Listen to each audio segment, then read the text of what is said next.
Bem-vindos ao Family Business Voice. Hoje estamos trazendo uma pessoa muito especial.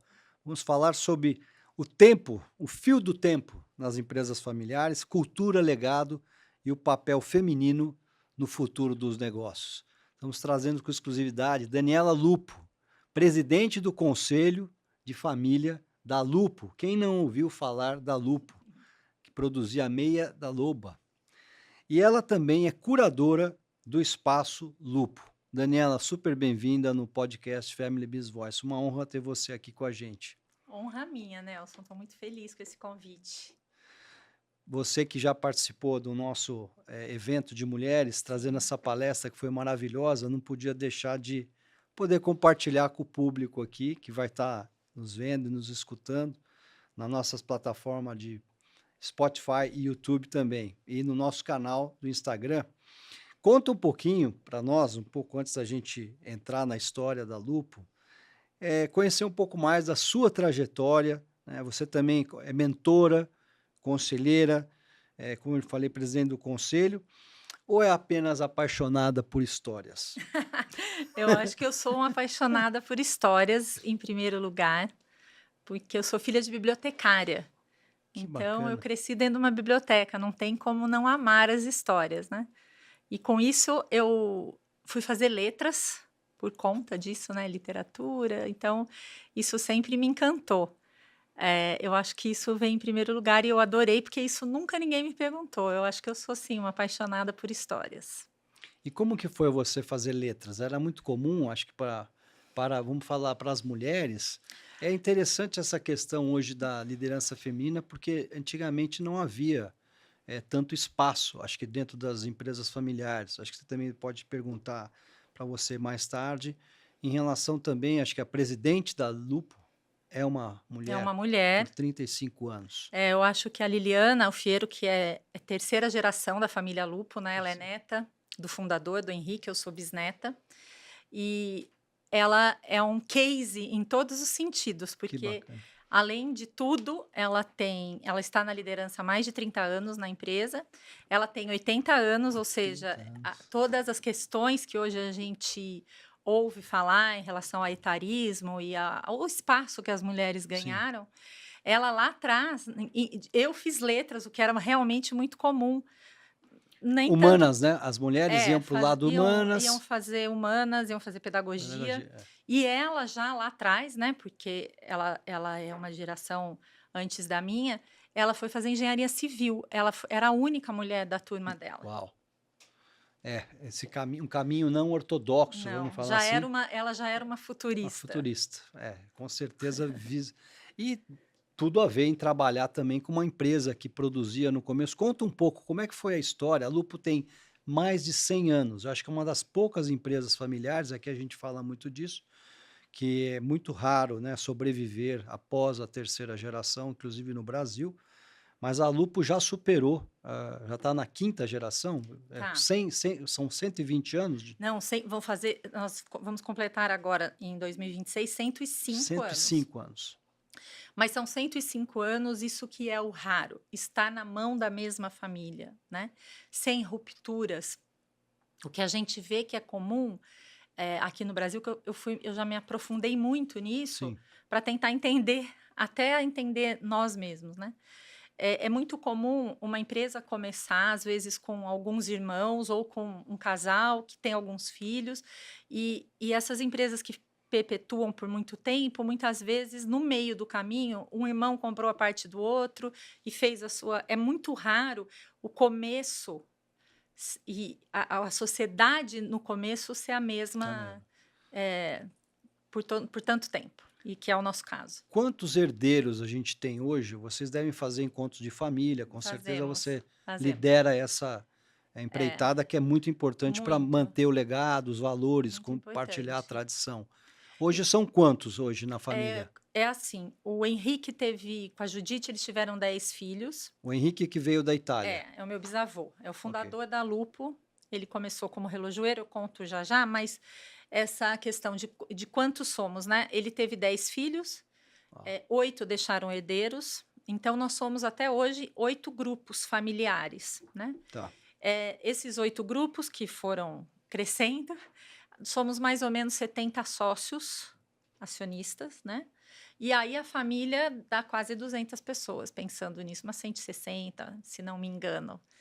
É muito bonito isso, porque a gente vê muitas famílias, até terminei um curso recentemente na IESE, Hum, e que vem uma expressão muito comum hoje de falar da poda, né? O que eles falam de pruning, que é podar. Podar é tirar os membros familiares que não têm um alinhamento com o propósito, né? Não quer mais participar porque hoje tem toda uma questão, não é protocolar, mas de regras, né? De convívio. sim. Acho que você pode compartilhar para nós como que é essa estrutura da Lupo, para manter todos ali alinhados e na mesma direção. Eu entendo que a família alinhada é que acaba dando a direção Sem para dúvida, os negócios, porque a família desalinhada, com certeza o futuro dos negócios é incerto, né? sem dúvida, porque quando a gente estuda também cases de famílias empresárias, eh, quando há ruptura ou quando há um estresse mesmo Sim. dentro da empresa, significativo em termos de resultado,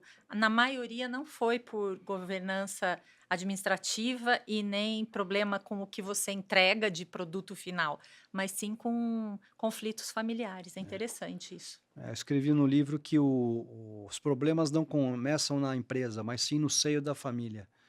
Se a família está desalinhada, É ela impressionante. transfere esses ruídos, vamos falar, essas rupturas para dentro do negócio, né? O negócio não sobrevive. Mas como é que foi? O seu avô ele veio como praticamente todo imigrante, né, no Brasil, É, eles foragido, ele veio numa situação de pobreza. Como que ele chegou aqui? Por que ele não, chegou no vou Brasil? contar. O Teodoro, pai do Henrique Lupo, ele era relojoeiro, esse era o Relojoeiro. ofício da família. Eles moravam, no norte da Itália, em Trento, e 1888, que foi quando eles vieram, a Itália ainda estava passando pelaquele conflito da unificação Sim, Garibaldi, né, total. Tudo a que ver com a foi gente, expulso né? aqui do Isso Brasil mesmo, e foi para e lá. foi unificar a Foi Itália. unificar a Itália, que teve todo aquele problema na Sicília também. O Brasil tem tanta história, a gente nem imagina, né, que Nossa, a gente também e a é, Anitta, né, é Anitta Garibaldi. uma Ver, brasileira, foi uma pessoa tão importante para esse momento, né. Mas verdade. enfim, eles estavam lá com essa dificuldade, eles viviam bem, não eram ricos, mas viviam bem, os filhos estudavam, e com esses problemas o dinheiro parou de circular, ninguém mais comprava, nem consertava relógio, nem joias, e aí, como tantos, resolveram fazer a Imigrar. América, emigrar. E é muito, eu fico muito encantada e comovida com isso, porque não tinha Google, não tinha É, celular, eles não tinham ninguém aqui, não tinha uma carta. Pelo menos nós um não endereço temos para isso. chegar. Não. É. Era e mesmo já me perguntaram por que vieram para o Brasil e não para os Estados Unidos, por exemplo, né. Eu acredito que foram decisões tomadas a partir do momento que vamos, quando é o próximo navio, para onde é o próximo navio, como que a gente vai pagar isso e vamos. Então, Então é muita coragem, né. E aí eles chegaram em Santos, então veio o Teodoro e a Raquela, que era a esposa, que era madrasta já do Henrique, com os outros 3 irmãos. O Henrique tinha 12 anos. E eles chegaram em Santos dia 13 de maio de 1888. número bonito, hein? 1888. 1888. Então esse menino de 12 Hum, anos que veio acompanhando o pai, deixou a cidade dele e ele contava que que ele veio embora chorando, triste, porque ele ia deixar os amigos, ele não sabia falar a com língua, certeza. né. Então, foi um momento, assim, difícil.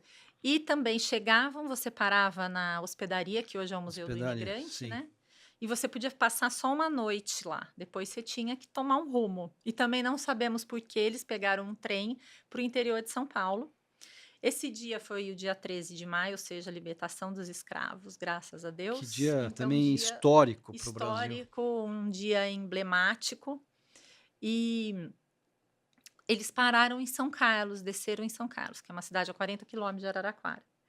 E aí conta-se lá que eles desceram e um homem se aproximou, perguntou qual que era o ofício dele, ele falou: "Sou relojoeiro". Ele falou: "Então eu sugiro que você pegue o próximo, entre de novo no trem e vá até Araraquara, que Cara, já tem um centro comercial eh, acontecendo. São Carlos ainda é mais rural. E aí foi assim que eles chegaram em Araraquara. É impressionante. Também a minha família saiu do Líbano, Hum, mais ou menos, meu avô com 12 anos, no caso ali foi uma perseguição para os política. católicos do Império, Ah, quase ainda no final da queda do Império Turco-Otomano, turco-otomano. e eles foram parar no Brasil porque eu não sabia, mas a gente fez o livro da família. Ai, que incrível. E aí descobrimos que Dom Pedro II tinha ido para o Líbano e escreveu uma carta dizendo que o Brasil tinha mil maravilhas, que era um país maravilhoso. Então, a primeira família Olha! que migrou de lá foi a Jafé, também mais ou menos na época, 1890 por volta. E Que nós legal. chegamos em 1900 eu acho que 12 aqui, a minha família. Mas essas histórias são assim maravilhosas de São. ver como eles tiveram resiliência, tenacidade de perseverar. E E uma aí, coisa, é, desculpa te interromper, mas você falou da sua família. Como que é a tua, agora eu que vou te perguntar, essa questão da relação, né? Eu amo o Brasil, eu sou brasileira, mas eu tenho uma paixão pela Itália. sim. Acredito que você também tenha. É porque eles não saíram porque eles quiseram, eles precisaram Foi, sair, né? foi. Então eu acho que isso passa pra gente. Quando você falou, me remeteu muito que meu avô tem no livro que ele gostava muito de ir para Santos, Hum, porque a família tinha casa em Anfi, onde era uma cidade litorânea, depois ali de Byblos, e ele queria estar nossa, perto do mar.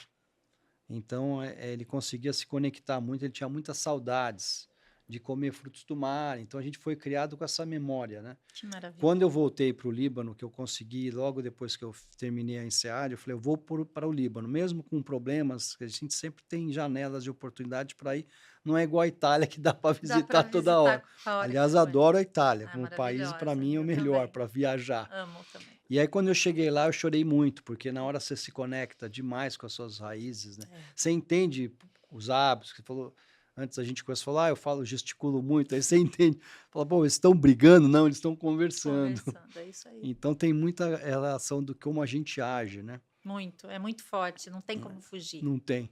É. E aí ele foi trabalhar como relojoalheiro, ele montou uma relojaria? Sim, na verdade, também olha os desafios, né, parece Exato. filme. Um pouco antes deles embarcarem da Itália para cá, roubaram a Meu mala de Deus. ferramenta dele.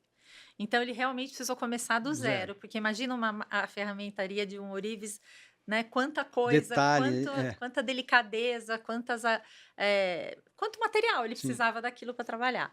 Então o que a gente tem lá de registro quando também temos um livro contando a nossa história, que foi romanceada pelo Inácio de Loyola Brandão, que é Ó, um araraquarense, muito amigo nosso, que mas bonito. o professor Rodolfo Telaroli, que foi um historiador maravilhoso de Araraquara, ele que fez todo o resgate histórico, e ele achou, enfim, nos cartórios, não sei como, o primeiro registro do Henrique não, do Teodoro, foi com uma cabra. Então a gente acha que ele comprou uma cabra, vendeu algum leite, Foi sei lá, foi foi e foi como ele pagou os primeiros impostos na cidade. era Até ele conseguir montar a relojoaria. eles faziam um mascate, né. É isso aí. E hoje, tem em Araraquara, que eu fiquei sabendo, um símbolo que é o relógio, que é o mesmo dentro É, da cidade de Trento, é é uma assim. réplica. Não, ele é muito parecido, é maravilhoso, é uma peça lindíssima, é alto, né, ele Sim, foi o cartão postal da cidade por muito tempo, e o vovô Henrique fez esse relógio nos anos 60, final dos anos 50, quando a Lupo já estava muito bem, né, 40 anos de empresa na época, para homenagear a cidade dele, porque ele saiu de lá, de Trento, chorando, dizendo adio pro campanário, olha, que ele falava: "Eu não vou te ver mais", então que ele bonito. fez essa homenagem para ele mesmo, acho que para a criança que ele foi, e para a cidade de Essa Araraquara. memória e é um marco mesmo na cidade. Mas como que ele foi parar em produção de meia, Meias. de De relojoaria? relojoaria. Bom, o pai dele, eh, faleceu na febre amarela, que assolou, né, o Sim, mundo, e ele continuou com a relojoaria, junto com os irmãos, e aí, foram separando, cada um, como a gente começou a falar, cada um foi fazendo o seu negócio, o outro montou uma ótica, enfim. E ele casou com a Judite e eles tinham uma relojoaria, e eu falo que a história da Lupa é a história do varejo, e da indústria no Brasil, porque com a relojoaria, ele e a Judite tinham já eles cresceram muito, era um varejo, um comércio bacana. Ele tinha um cuidado com o cliente, tinha vitrine, as vitrines dele eram animadas no final do ano, no Natal. Ele vendia, além dos relógios, gramofone, lembranças, joias, aquelas peças para penteadeiras. Então, Sim. ele estava sempre impecável ali, esperando o cliente, ele tinha um cuidado, aquele gramofone estava tocando uma música, essa experiência do cliente que se fala hoje, Já tinha, já né? Já, tinha. já atraiu o cliente a entrar na loja. Já, já. E aí eles já estavam com quase 10 filhos, tinham 9 filhos, Também 10. 10 filhos ele Nossa. teve. Quando eles já estavam, acho que ela já, a Nereide, que é a filha mais nova, não sei se já, acho que ainda não tinha nascido. Ele pediu para os mais velhos irem para o Porto de Santos novamente. Acho que era o de Santos, não do Rio de Janeiro, de Santos. Que era o Google da época. Vai ver o que está Vai acontecendo. ver que era da onde chegavam os jornais, Sim. revistas, notícias e o progresso chegava ali. Porque ele entendeu que a relojoaria, primeiro que eu acho que ele tinha um espírito empreendedor, né? Inquieto, e acho que Sim. era um momento, a sua família viveu isso também, que tudo estava por ser feito aqui, né? Verdade. Muita coisa precisava. Então, esse espírito empreendedor acho que vem disso, dessa vontade de fazer mais no lugar que você está. E aí ele pediu para os filhos mais velhos irem até lá para ver as novidades. E eles voltaram dizendo: vai chegar da Itália máquinas de fazer meias. O que vocês acham? E aí eles juntos lá resolveram comprar a primeira máquina. Porque ele entendeu, como era muito comum, seguir o ofício da família, que aquele monte de filho, uma loja só não ia dar, né? Não ia sustentar todo mundo. Então eu vejo muito por esse lado, mas acho que o que falou mais alto, que é o que difere quando você vê famílias que, como ele, mas ficaram naquele mesmo negócio, Negócio. eu acho que tem essa vontade de fazer mais. Empreender. Eu acho que é isso. E aí pegaram, compraram essa primeira máquina. Obviamente que a relojoaria era na parte da frente da casa dele, né? Como quase todos os comércios, a casa era no fundo. E na sala de jantar, eles puseram a Máquina. máquina. E tingiram os primeiros lotes na banheira da família. E foram vender na rua, provavelmente. No Então, comércio. Que loucura. o Rômulo, É, é, que é o filho mais velho, que tem um papel fundamental na fundação da Lupo, ele tinha uma veia política, sabe? E eles falavam muito bem, e ele que saiu para vender as meias. E era, como você falou no começo, em algum assunto de mascate, né? Eles tinham essa. Então, ele ia levando as meias em algumas lojas por várias cidades, pegava o trem, ia descendo, mostrando o produto e depois passava para ver o que vendeu ou não. E o primeiro lote não vendeu nada. E aí? E aí, quando ele saiu para vender, voltou, acho que depois de um mês, foi uma maior Desesperado. frustração, né? E aí, por que não vendeu? Não vendeu porque era uma meia comum, qualquer outra que já tinha aqui no Brasil, e era mais cara. E aí diz que ficou todo mundo bem frustrado, e ficaram pensando o que nós vamos fazer. E eu falo que naquele dia, naquela conversa, nasceu o posicionamento da Lupo, que começou a formar a cultura da Lupo ali. Interessante. Porque o Henrique disse assim, que eles iam se desfazer desse primeiro lote e fazer a melhor meia do Brasil, porque qualidade a gente não esquece, preço a gente esquece. Essa frase não é dele, mas ele Qualidade falava a gente muito. não esquece, mas preço a gente esquece. É É. isso aí. Então, nesse momento, aí diz que o Rômulo falou para ele, mas vai dar trabalho. Ele falou, mas já deu trabalho fazer essa que não ficou boa. Então, ele tinha umas... Sacadas de... E aí, ele já tinha a relojoaria há mais de 10 anos, 20 anos. 20 anos, quer dizer, ele já era uma pessoa bem-sucedida. Já tinha voltado para a Itália algumas vezes. E aí, ele mandou o outro filho, o Rolando, para ficar 6 meses na Europa, pesquisando. Isso que eu acho incrível. Vai aprender. Ele sabia que ia dar trabalho, mas dá trabalho fazer uma medíocre também. Vai Então, estudar. vai vai estudar, vai conversar com as que pessoas, entre nas lojas, entre nas fábricas, se apresente, fala que você veio aprender. Tá tudo isso escrito nas cartas que ele mandava, que eles trocavam. correspondiam. E então essa é uma lição também muito importante, né, de você abrir o olhar e aprender com o outro, não ficar só ali no seu negócio, né. E foi assim Que que história ele linda. virou o jogo. Virou o jogo. É isso aí, criou esse mindset de qualidade. É, Aliás, obrigado, eu ganhei uma meia não maravilhosa da podia Lupo, não, né. vou utilizar eu adoro, jogar tênis, estava falando para a Daniela, então vou usar essa meia com muita. Use. Mas me conta uma coisa, acredito que deve ter vindo daí, da questão da tecelagem, né, mas da onde você trouxe essa expressão maravilhosa, que é o fio do tempo nas empresas familiares? De onde surgiu essa imagem tão bonita e poderosa? Obrigada. Primeiro, obrigada por você achar bonito e poderoso, porque isso saiu de mim mesmo, né. Claro que a gente no próprio livro se fala, né, do tempo, do tecer e tal, mas, eh, eu associei essa frase com o relógio, porque eles são relojoeiros, então o tempo, né, o Tempo, passar do tempo, esse bem tão precioso, hoje considerado o verdadeiro luxo, né, é ter tempo, verdade. mas eu vejo o tempo eh, com essa como uma espiral mesmo, de eu tô aqui, falando do Henrique Lupo e da história dele, eu sou a quarta geração, ele é meu bisavô, eu devo tudo que eu tenho a ele, né, então, assim, claro que eu trabalho, eu faço a minha vida, mas ele me a esse nome que eu carrego, e que me abre portas, porque ele fez essa empresa, ele criou essa empresa, né, vem dele. Então isso aí é o tempo também, né, é muita passagem Muito. e idas e vindas desse tempo. E o fio, porque nós somos uma tecelagem.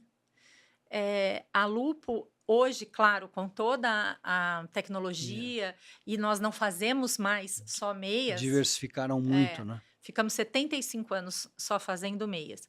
E até isso acontecer, éramos sim uma tecelagem, porque a partir de um fio se tece a A meia e meia. os produtos, e mesmo a parte de cuecas, lingeries, o dia que você for lá conhecer a Lupo, você vai passar pelo chão de fábrica e vai ver que são teares, super modernos, mas continuam sendo teares a partir de um fio, se faz o tubo do produto, é lindo. Eu Como acho era lindo. antigamente, né. Isso, o A gente princípio é o mesmo. pedalando Isso, e o princípio tecelando. tecendo, o princípio é o mesmo.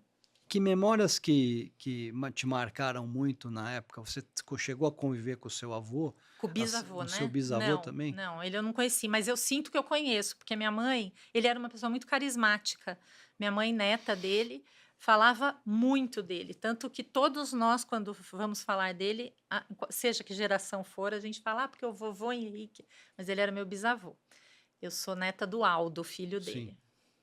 E tem alguma passagem, assim, que você consegue trazer que é importante nesse legado, nessa memória familiar, Olha, que marcou você? eu criança, né, Araraquara é uma cidade pequena, então a gente ia muito na fábrica, e eu ficava encantada mesmo com aqueles fios passando, aqueles cones, né, cheio de tecido e aquilo virando um produto, o barulho que fazia, o cheiro do algodão, dos fios, é uma coisa que me marcou muito e que eu gostava muito. Mas o Henrique tem passagens que são, por exemplo, você falou de Santos, né? Eh, a Lupo começou numa sala de jantar da casa de uma família, com um produto delicado, porque as meias, o Sim, acabamento, o fechamento era todo feito à mão. Você sim. tecia e depois fazia à mão. Então foi natural que as nossas primeiras funcionárias colaboradoras eram mulheres, estava dentro da casa dele, e até hoje, né, são 10.000 aproximadamente o número de funcionários e 85% são mulheres. Mulheres, que bacana. Então, primeiro isso, dele contratar essas meninas, elas iam até lá com o pai e a mãe conversar, porque era um orgulho para a família elas trabalharem para o Henrique e para a família do Henrique. E ele fez um movimento antes de ter CLT, antes de ter direito dos trabalhadores, antes de todo esse movimento, ele levava as funcionárias com as famílias, com maridos e filhos, para Santos, ficarem 5 dias na Ah, praia. ai, ele Então já era a caravana da Lupo. Elas paravam Santos. Eles levava para passar férias juntos? 4, 5 dias, é. Levava porque ele achava que o mar fazia bem, que elas precisavam disso. Então, tem fotos lindíssimas dessas viagens. Elas chegavam em Santos e já davam um mergulho no mar de roupa mesmo, de tão feliz que elas ficavam. E essa caravana da Lupo saiu em vários jornais de vários estados, Da porque época. isso durou anos. Nos anos 60 ainda tinha as viagens, só que já era de ônibus, não era mais de trem. E, claro, a empresa foi crescendo, ficou inviável, mas por muito tempo eh, tinha a caravana de férias da Lupo. Ele foi um homem que se preocupou com o entorno no sentido de doar terras para fazer o Senai, para fazer a Unesp, o campus de A Araraquara. Unesp veio de vocês? É uma das O melhores, campus, né? sim, o campo. É uma das melhores O, faculdades do Brasil. Sem dúvida.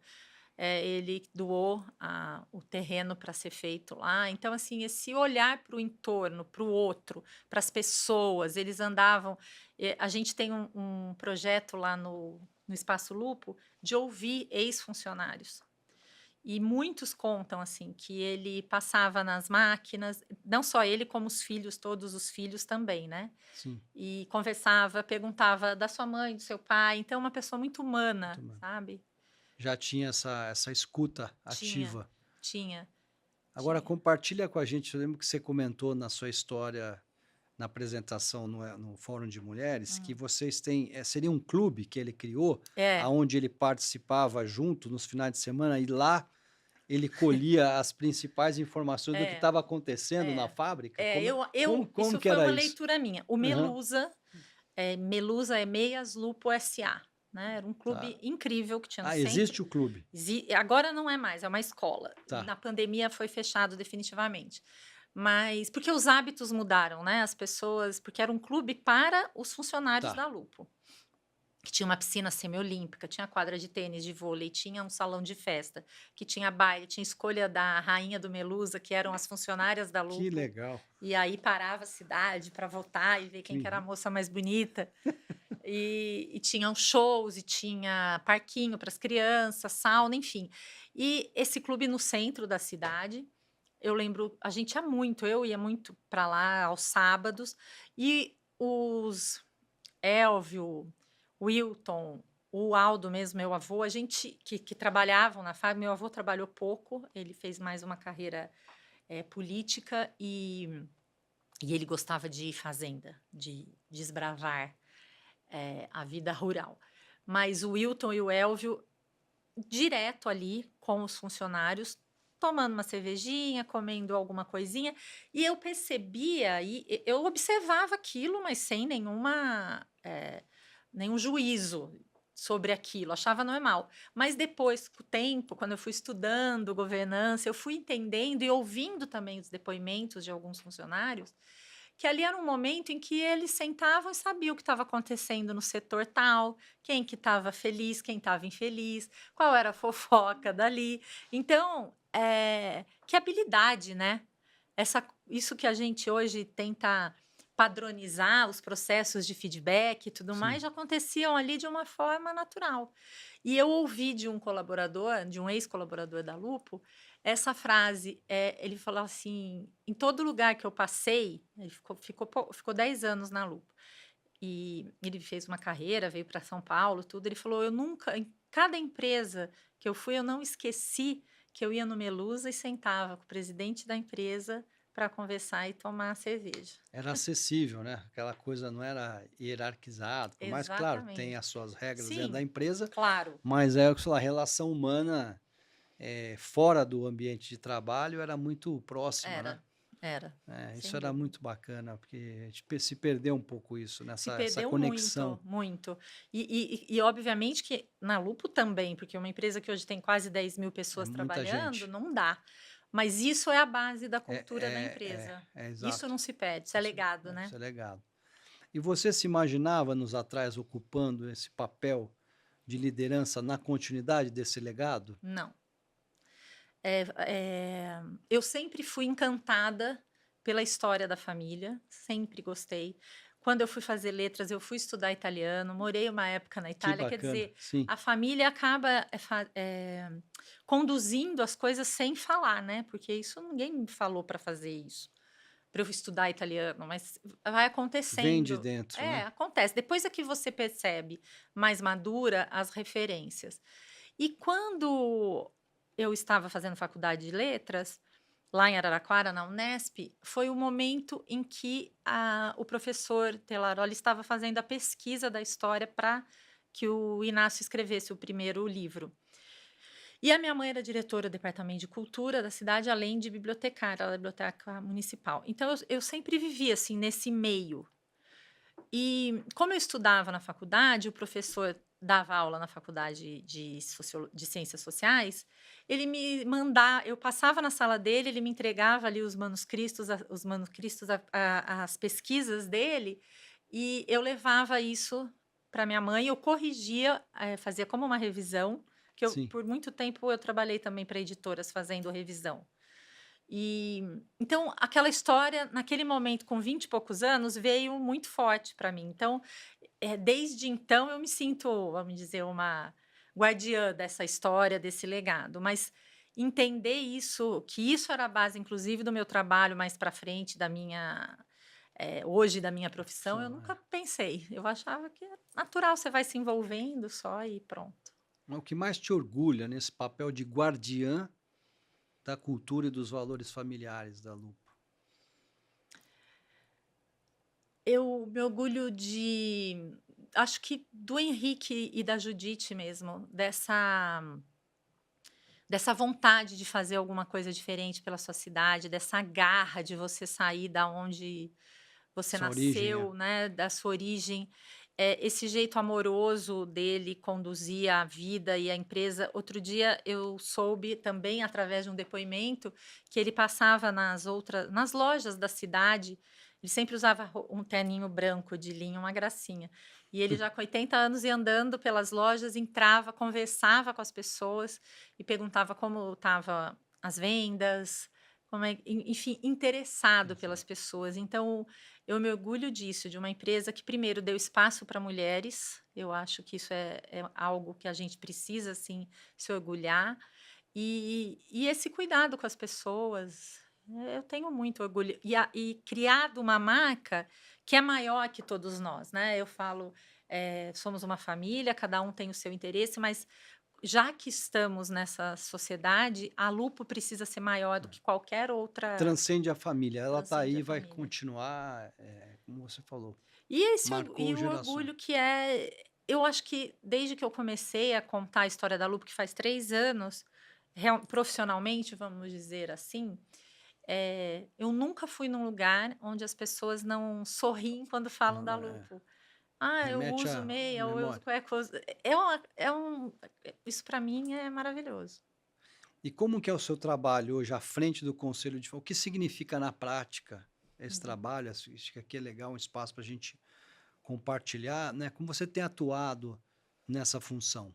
Do conselho de família? Sim, Bom, primeiro, o conselho de família eu acho que é um órgão importantíssimo para qualquer empresa familiar, seja ela do tamanho que for. Eu acho que ótimo. precisa existir esse lugar é- com regras, né, com estatuto, um lugar sério, onde cuida das relações entre a família e a empresa. Porque mesmo que a empresa esteja numa gestão familiar e não só profissional, no caso da Lupa, a presidente da empresa é familiar, eh, as pessoas estão envolvidas na operação, envolvidas em trazer resultado para os sócios, né. Então, é necessário uma ponte para que haja transparência nas negociações, no entendimento dos resultados, e isso só acontece se você cuida dessa família. Eu falo que a gente adora que o conselho de família esteja cheio de representantes Sim, da família, sim. mas também sabemos que isso não é sempre possível, cada um Não, tem a sua agenda, é, enfim. Mas precisa apoiar o conselho de família, saber da importância dele. Então, acho que o meu papel, o que eu quero, a minha meta é sempre ampliar isso, é lembrar que cada um ali precisa ser fã da marca, né? Precisa saber da Ter nossa história, orgulho ter da sua orgulho, origem, sim, sem dúvida, senso de pertencimento, da história, tudo da isso. tradição. Exatamente. E honrar isso, É, porque é muito diferente, né, quando você tem uma empresa familiar que tem negócios, mas que não tem o nome da sua família ali estampado no Brasil inteiro. São é trinta e muita cinco responsabilidade, são né? 35.000 Pontos pontos de de venda. venda. É muita coisa. Que o Rômulo que começou lá atrás Com com o a nome da família. é. Então, acho que isso a gente precisa cuidar disso, né? Contar essa história É, para os mais novos também, porque vai pulverizando exatamente. muito. Você tem informações e pode compartilhar como que foi essa virada de chave? Porque a Lupo, como toda empresa familiar, passou por muita dificuldade Muita. também. Como todo setor, né? Nós temos no Brasil e no mundo o ciclo de vida das organizações. Chega um momento que depois do crescimento da primeira, segunda geração que empreende, cresce, chega na terceira, entra numa fase aí, vamos dizer, de estagnação e de problemas sucessórios e muitas delas não sobrevivem. E a Lupo passou por uma grande dificuldade, mas hoje é uma referência porque a gente vê esse modelo de, vamos dizer, das lojas, né? Não tinha loja. Eu lembro que Não. isso foi quando Foi super veio as precursor. lojas, eu falei, nossa, que ideia genial. Mas você sabe como é que foi? Conta um Sei. pouco da história, o que aconteceu para ela entrar em dificuldade, como ela saiu desse e virou o jogo. Tá. Bom, primeiro, as dificuldades que a Lupo passou, além da questão familiar, né, dos que eu vou falar da sucessão, uma empresa com esse tempo Sim. viveu os problemas que o Brasil viveu. Então, Crises e crises, é. crises e crises. Então, por exemplo, na época da Segunda Guerra Mundial, o Brasil não participou da guerra ativamente, mas a questão dos aliados e tudo mais, precisamos mudar de nome da noite para o dia. Não podia chamar Lupo nada que fizesse referência à, à Itália. Então, precisou chamar novamente Fábrica de Meias Araraquara, onde estava escrito lupo, começaram a escrever lobo, por isso lá na Ah, frente, porque lupo é lobo em italiano. não sabia. É, Que legal. lupo é lobo. Por isso a meia da Meia da loba loba. Saiu daí. saiu daí. Então, a gente teve esse momento nos anos 40 de mudança de nome, esse medo, né, de Perseguição. perseguição, enfim, foi bem desafiador. Depois passamos por ditadura, passamos por um momento em que janelas fechadas para importação e as nossas máquinas eram todas importadas, e o mercado pedindo mais meias e a gente não podendo fornecer, Atender. porque não tinha máquina. O que fizemos? O empreendedor, o que foi fazer? No momento da crise, vamos buscar uma solução para isso. Começamos a fazer máquinas, fizemos quase 400 máquinas. Uau. Então, isso foi um grande desafio, um grande desafio.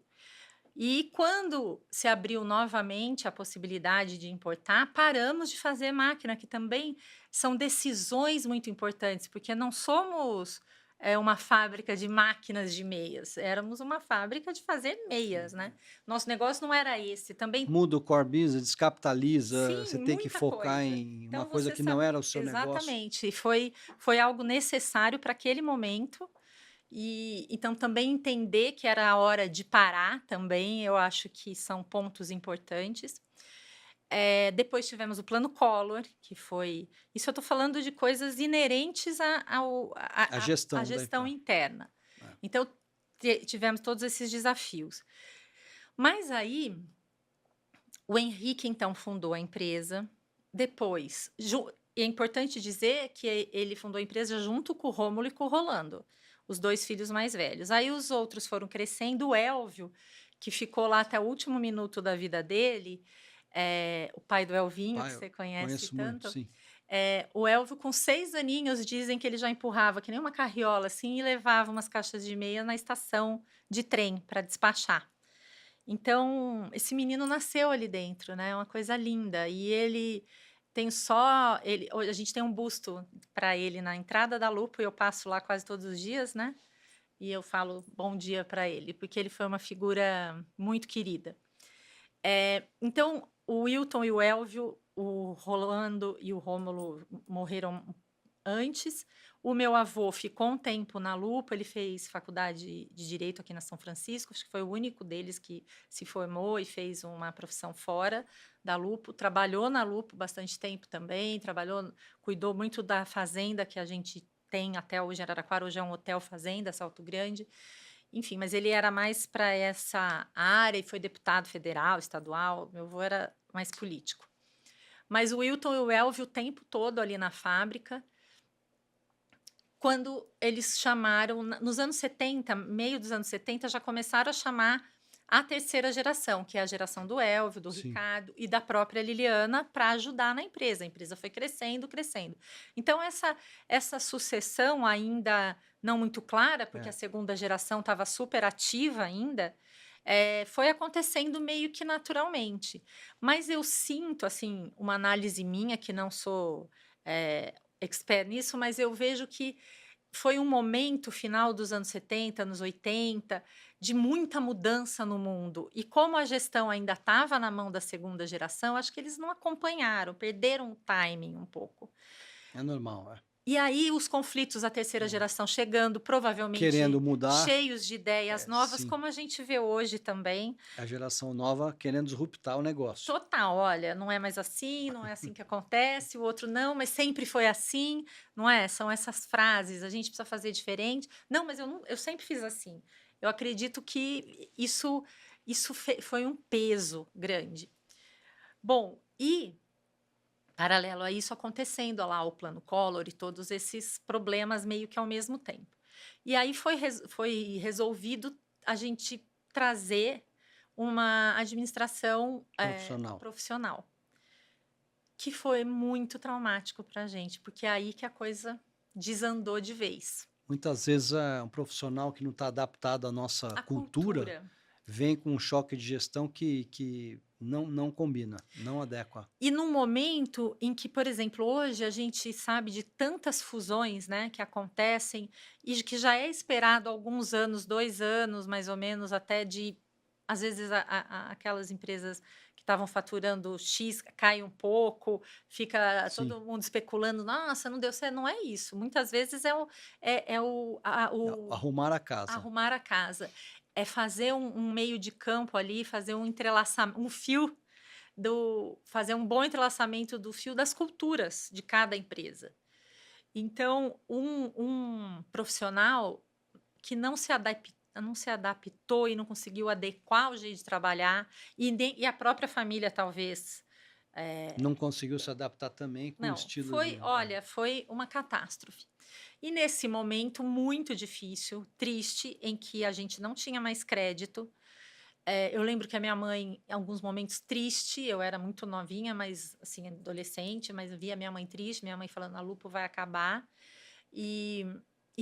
Não, porque nós vamos vender a Lupo, só que não era uma venda para ganhar dinheiro e cada um sair com uma bolada. Não era o caso, era praticamente entregar a Lupo. Pagar a dívida.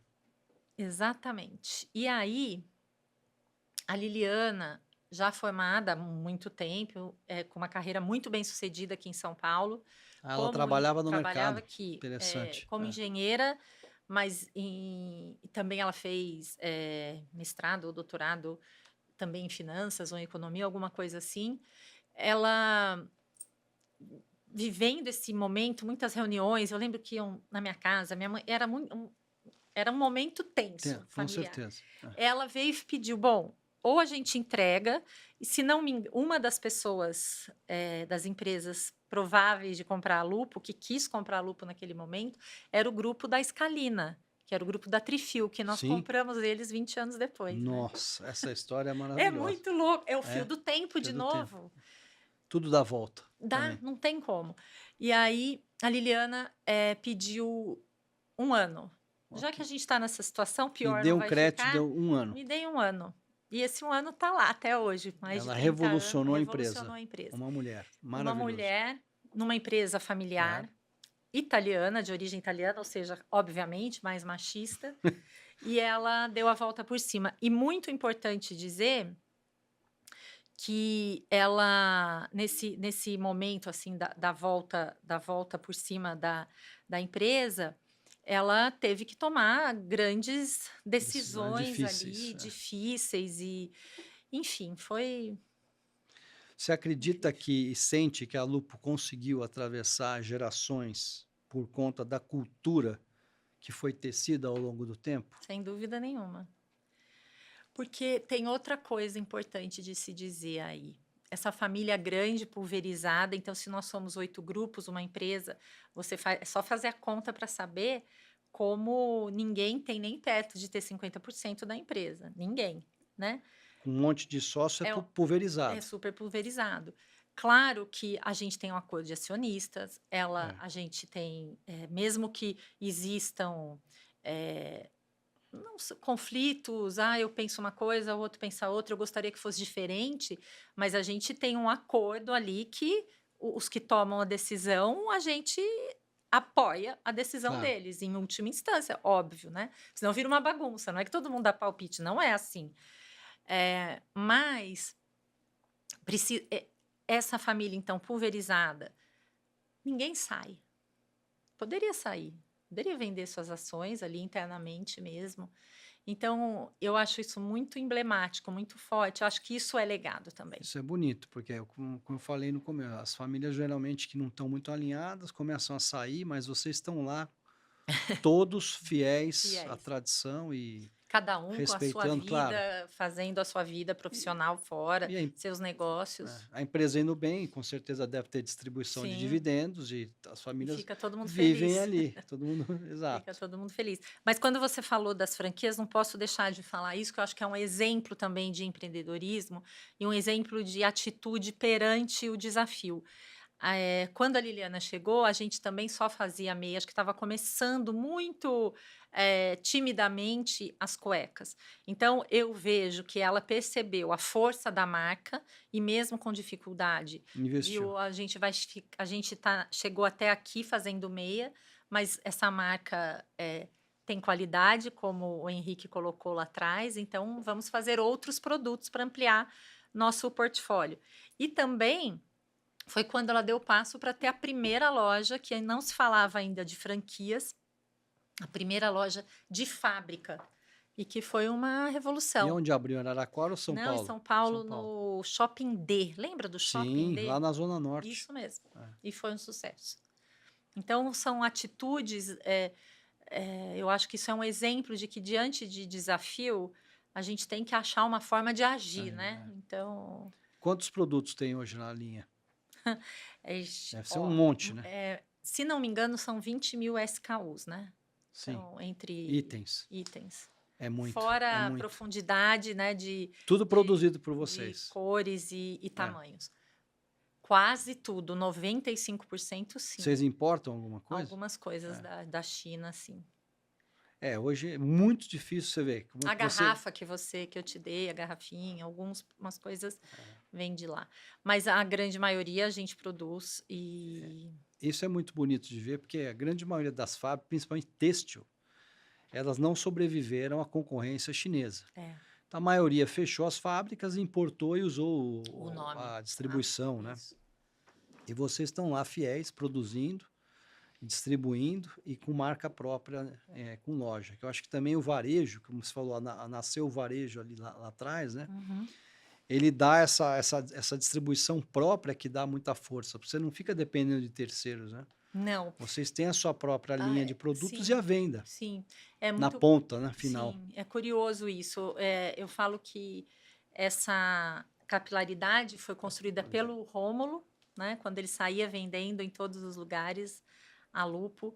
E isso é muito difícil de uma empresa que vem de fora, mesmo os chineses, alcançar É essa, verdade. essa possibilidade. Outra coisa que a Lupo tem, que também me orgulha muito, que é uma marca, vamos dizer, democrática, porque ao mesmo tempo que ela está nos grandes e nos mais bonitos e caros e luxuosos Shopping, shoppings, sim. ela também está na lojinha lá do interior, sei lá, do Mato Grosso, na lojinha do seu João, tem algumas meias vendendo. Claro que não tem todo o A linha. portfólio, toda a linha, mas tem alguma coisa da Lupo.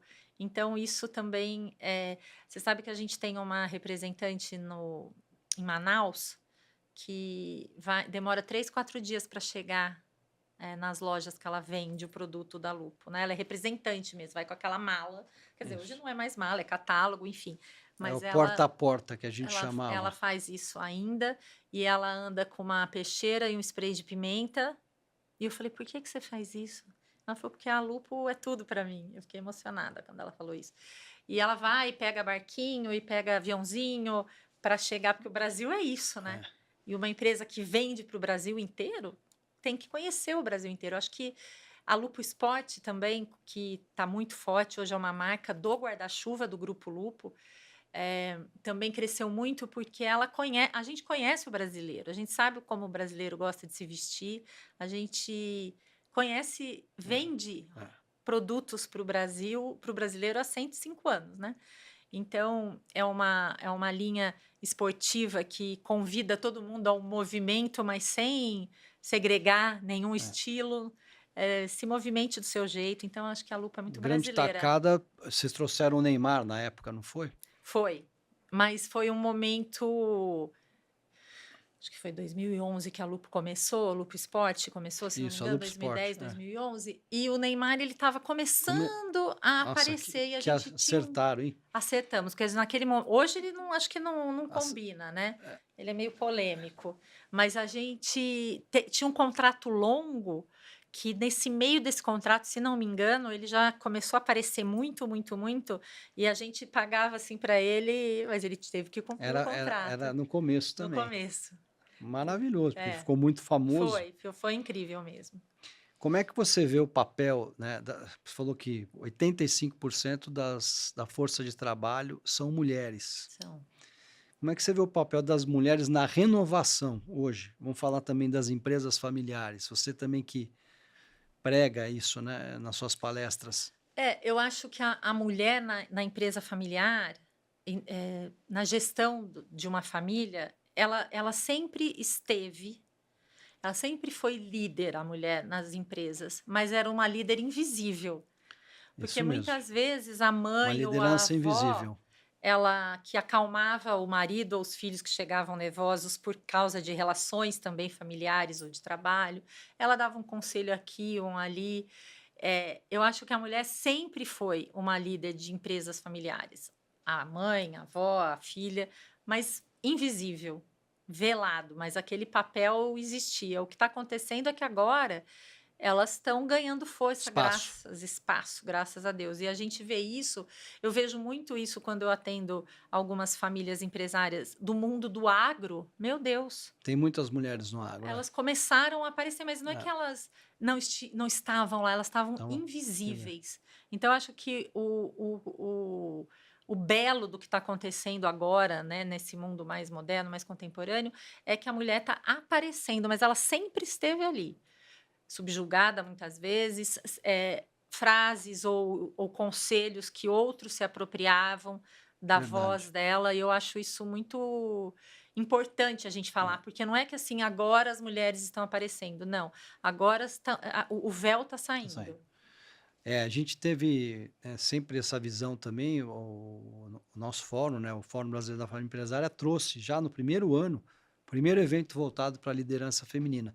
O evento que você palestrou, esse ano, você viu quantas mulheres do agro tinham lá, Incrível, e incrível. histórias assim fantásticas de mulheres à frente de situações até de muito risco, né, como você falou Muito. dessa pessoa que trabalhava lá, levando a mercadoria da Lu, mas pessoas que trabalhar com pessoas, com peões, com pessoas de qualificação não tão alta e com risco, né? Sim, sem E dúvida. enfrentando Enfrentando. situações, eu Que fiquei realmente muito impressionado com a tenacidade dessas mulheres. eu acho que a gente precisa entender que o mundo é de todos, né? É uma É. parceria. E não tem diferença, não. É só poder estar ser vista. Eu acho que é isso, a diferença. E como que essas mulheres da sua família, elas influenciaram a sua visão de mundo e de empresa? Bom, a minha mãe, ela sempre trabalhou. Então, eu acho que eu já tinha que não tinha outra alternativa. Para mim, aquilo era normal. Embora, quando eu era muito criança, eu tinha um pouquinho de inveja das minhas amigas, que eu ia na casa delas e a mãe é que fazia o lanchinho pra gente, E via a se a sua mãe gente estava estava fazendo a trabalhando. tarefa junto. Sim, A minha sim. casa estava sempre aberta, mas não era minha mãe que fazia o lanche, eram as meninas que trabalhavam pra gente. Tinha esse conforto, mas na casa das outras amigas também poderia ter, mas a mãe estava ali. Eu lembro que eu achava isso bonito, sabe? Mas a minha mãe sempre trabalhou e eu não seria absolutamente nada sem a minha mãe. Nada. Sem o exemplo dela, sem a força dela e o quanto que ela amava a Lupo, mesmo sem nunca ter trabalhado lá. Ela trabalhou, ela foi do conselho da Sim. Lupo, ela trabalhou, ajudou a transformar a fazenda que a gente tinha lá, que o Henrique comprou. Ele era um homem muito, assim, é, ele gostava de reunir a família, né? Então, essa fazenda, ela que fez essa transição, ajudou a fazer a transição de uma fazenda da família para um hotel. Ai, que Depois a legal. irmã dela, minha outra tia, que geriu por mais tempo, mas ela fez parte ali daquele começo. Então, uma O mulher hotel, muito. vocês tocam hotel ainda. Que Tocamos, bacana. do grupo Lupo. E então as mulheres são fundamentais. Sim. E a Liliana, que é um exemplo, né, de Ah, liderança, de força força. feminina, porque ela também é mãe, tem filhos, tem E netos, tá então lá. É assim, isso está aí. lá cuidando de tudo para nós. Falando de futuro, né? O que você chama de espírito do tempo, como ele pode guiar as decisões das famílias empresárias? Então, o espírito do tempo vem de uma palavra alemã, que é o Zeitgeist, Zeitgeist, é isso aí. e a gente está inserido nesse espírito do tempo, todos nós. Então, os nossos negócios também estão. Então, eu faço até um convite, né? Que a gente olhe para o lado, que a gente olhe para o mundo e para as mudanças e veja como que nós vamos nos adaptar, Sim. né? Como que os nossos negócios vão se adaptar às mudanças, porque as lideranças se apegam muito no sempre foi assim ou eu faço desse jeito. Eu acho que não é por mal, é pelo envolvimento mesmo e pela responsabilidade da operação. Mas se a gente olhar para trás, só algumas coisas que eu contei aqui da Lupo, a gente vê o quanto o mundo mudou, né? Então, sempre vai haver o espírito do tempo vai estar sempre atuando sobre a É. gente. E hoje, com tanta revolução, a gente está vivendo uma nova era, né? Uma era de transição mesmo, de jeito de viver. E então a gente precisa se adaptar. Hoje se fala muito que a maior qualidade para que a gente navegue por esses novos tempos é a adaptação. E dentro da adaptação, a gente vê a necessidade de se conectar, mesmo dentro dos conselhos de empresa. A gente precisa ter pessoas mais generalistas. Claro, ter generalistas não Uhum. significa que não Você não precisamos precisa dos focar, exato. especialistas. Mas é necessário ter essa visão mais global para poder dar conta das mudanças que virão aí. Então, o espírito do tempo, ele existe. A gente precisa olhar para É, ele. hoje o mundo é imprevisível. Acho que o tempo Imprevisível. é a resposta, né? É, sem dúvida. Para você, qual é o maior risco das empresas familiares hoje e também, vamos dizer, a maior oportunidade, na sua visão? Como você vê Bom, esse tempo que a gente está vivendo hoje? eu acho que o maior risco é não olhar para ele, não escutar as pessoas, não escutar a equipe, não escutar os membros da família. Não precisa, as pessoas precisam se sentir acolhidas, ouvidas. E a gente só consegue escutar mesmo se a gente abaixar a voz do julgamento. Eu acho isso muito importante. Não necessariamente você precisa acolher aquela ideia, mas a pessoa precisa ter, vou até usar um termo técnico assim de trabalho, que é a segurança psicológica. Ela precisa se sentir segura para Sim, colocar as ideias, para poder ter a troca. Eu acho que é isso. E nas famílias isso é muito, porque a gente às vezes finge que está ouvindo, finge que deu a voz, mas nem se pede para repetir, você nem sabe o que a pessoa está falou. falando. e julga muito, né? Ah, porque aquele lá foi artista, ou aquele foi estudar não sei aonde. Aí a pessoa volta. Eu já tive também clientes assim, o pai investiu na educação, a pessoa foi estudar fora do Brasil, a hora que volta fala, mas você não conhece nada da empresa. Não, mas ele veio com outras ideias. Outra Então, visão. por isso que precisa abaixar essa voz do julgamento, para realmente ter troca. Eu acho que isso é imprescindível. A outra pergunta A foi: oportunidade. E a oportunidade? a oportunidade está nesse momento maravilhoso, que tudo tem os dois lados, né? Mas nesse momento maravilhoso dessa ascensão de tecnologia e que a gente está vivendo um mundo novo. Quando eu comecei a estudar futurismo e o Cool Hunter, foi em 2014, mas uma coisa me marcou muito, que em 2018, na NRF, aquela feira que acontece todo ano em Nova York do varejo, um futurista, que eu não me lembro o nome, disse que em 2028, os jovens que ingressassem no mercado de trabalho, quando chegasse 2028, trabalhariam em 65% deles em empregos que em 2018 não Não existiam. existiria. E hoje, aqui, 2025, está perto, a gente está vendo isso, né?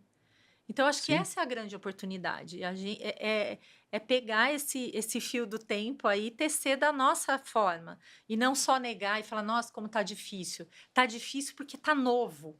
Mas a gente É. precisa. A oportunidade é essa. É não deixar essas oportunidades de conhecer, de tentar entender para que tanta tecnologia, como que eu vou aplicar isso no meu negócio. Ah, nossa, a inteligência artificial vai substituir as pessoas.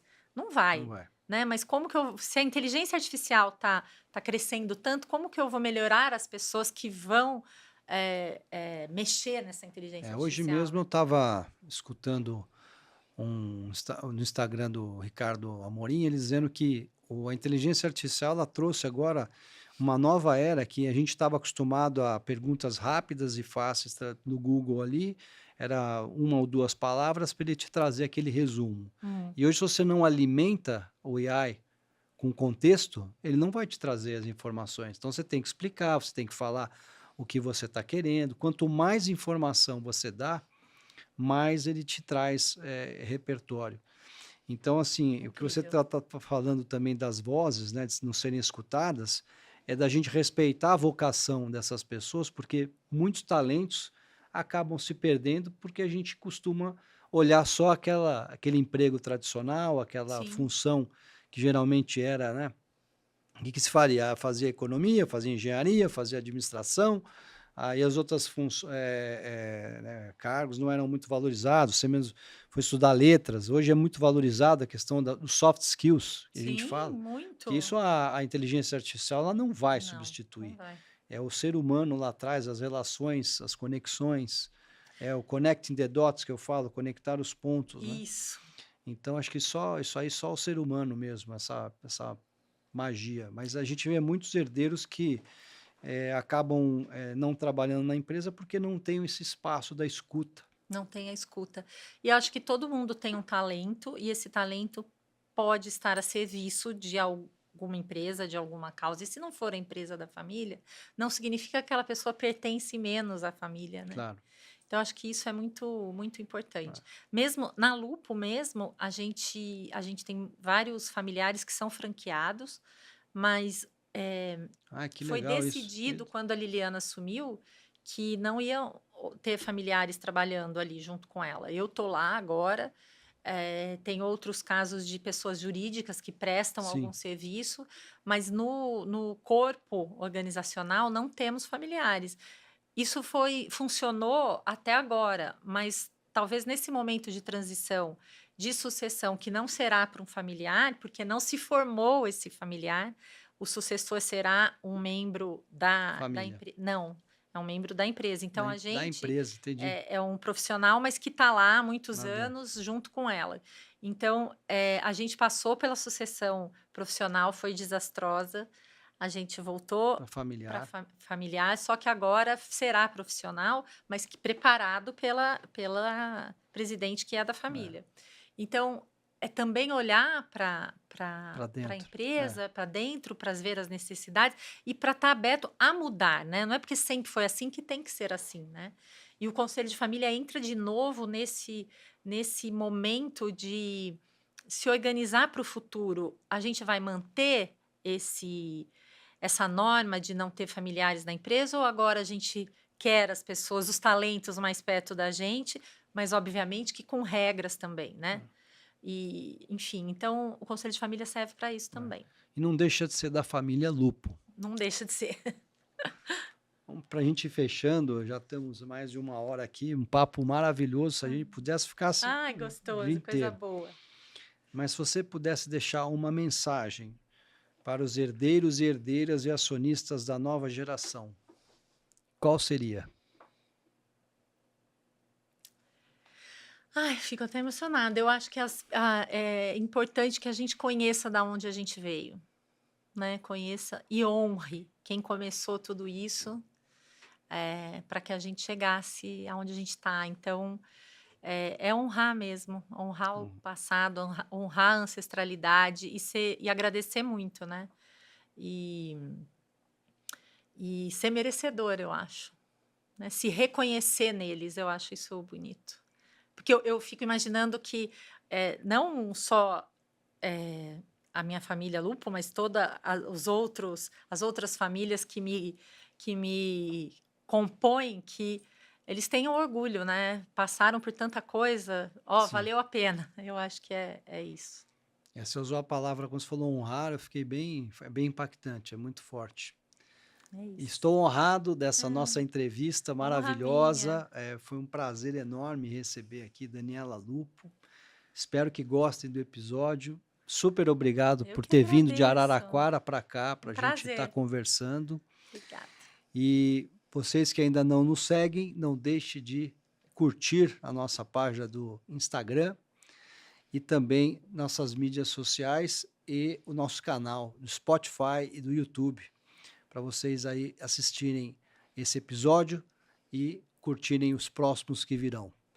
Obrigado, Dani. Eu que Um agradeço, abraço, Marcinho. boa viagem, continue Obrigada. nessa sua jornada com o fio do tempo e que bom. mais histórias com certeza virão. Com certeza. Obrigada. Abraço a todos e até o próximo episódio.